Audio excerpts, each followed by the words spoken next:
सुप्रभात सभी लोगों को मेरा वीडियो लेक्चर्स में का स्वागत है। जैसे कि हम जानते हैं, अभी तक जो भी पढ़ाई हुआ है सारा नेशनल पॉलिसी के बारे में पढ़ाई हुआ है।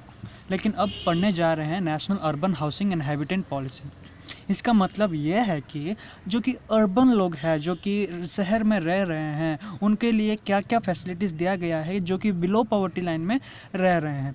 पहला है, मैं मेरा पेन ले लेता हूँ आपको एक्सप्लेन करने के लिए। कब लागू हुआ है? 2007 में लागू हुआ है। एफोर्डेबल हाउसिंग फॉर ऑल, जैसे कि हम जानते हैं जो कि स्लम एरियाज़ में रहते हैं, उनका फैसिलिटीज़ क्या है, उनका फैसिलिटीज़ गवर्नमेंट की तरफ से क्या क्या मिल रहा है, वही इस वीडियो में हम डिस्कस करने जा रहे हैं। पहला पॉइंट और साइलेंट फीचर जो कि एम्फसाइज कर रहा है अर्बन पॉलिसीज़ के बारे में, वो है role of housing and provision of basic services to urban poor which facilitates integrated into the objective of Jawaharlal Nehru national urban renewal mission. कौन सा मिशन अगर मेंस में भी आ सकता है? Jawaharlal Nehru national urban renewal mission, जो कि किसके लिए प्रमोट कर रहा है? अर्बन हाउसिंग के लिए प्रमोट कर रहा है। जो कि JNNURM की तरफ से आ रहा है, जो हाउसिंग प्रोविजन और सर्विसेज। सेकंड पॉइंट ए दर्ज कर रहा है कि special emphasize to been has been laid to schedule caste and schedule time other backward classes and minorities empower of women with in the empire of the urban poor. जैसे कि slums area में जो भी रहते हैं, वो ST SC और other backward classes को भी हम प्रोवाइड करने जा रहे हैं। कौन सा पॉलिसीज़? नेशनल हाउसिंग पॉलिसी, जो कि मुफ्त में हाउसिंग दिलवाते हैं।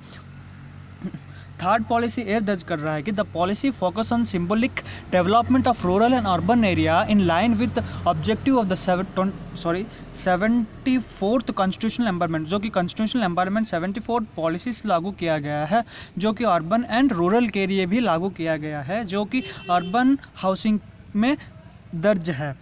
लास्ट और हम डिस्कस करेंगे 4th, 5th and 6th point. 4th point ए दर्ज कर रहा है कि emphasis has been laid down to urban planning, recent supply of land and spatial critical by additional floor area ratio। मतलब हम ये ध्यान में रखना चाहिए कि फ्लोर एरिया रेशियो क्या मतलब क्या इनबिल्ट 2:3 है, या फिर 2:3 है, या फिर 3:4 है, वो हम नहीं जानते हैं। लेकिन ये फ्लोर टेस्ट जो कि एक जगह को लेकर एक पॉपुलेशन का सेंसेक्स का रेशियो का गठन होता है, जो कि अर्बन के लिए, अर्बन हाउसिंग के लिए मुफ्त है। मुफ्त में हाउसिंग बनाना, उनके प्रोविज़न में लागू और दर्ज करना, वही 4th पॉइंट एम्फसाइज कर रहा है। अगर 5th पॉइंट देखें तो encourage integrated township and special economic zone और 10 to 15% of land in every new public and private housing project or 20 to 25 far which is graded to be revised for WEWS/LIG housing through appropriate spatial credit। इसका मतलब यह है कि उनको township में उनका provision लेना, उनका लैंड का मुफ्त में जमा, means I can say that to renewal that land, अगर लैंड को ही रीन्यूअल करना, वही 5th नंबर पॉइंट दर्ज कर रहा है। जो कि कौन सा नंबर पॉइंट और कितना % उनका दर्ज है, वो भी इसमें मेंशन किया गया है। आप घबराइए मत, एक पॉइंट का बहुत ज़्यादा एक्सप्लेनेशन और इन डिटेल एक्सप्लेनेशन मिल रहा है। 6th number point, private sector to be permitted land assembly with in the pursuit of master plan action plan of the urban slums delivers and special package to corporate housing, labour housing and employ housing to be prepared.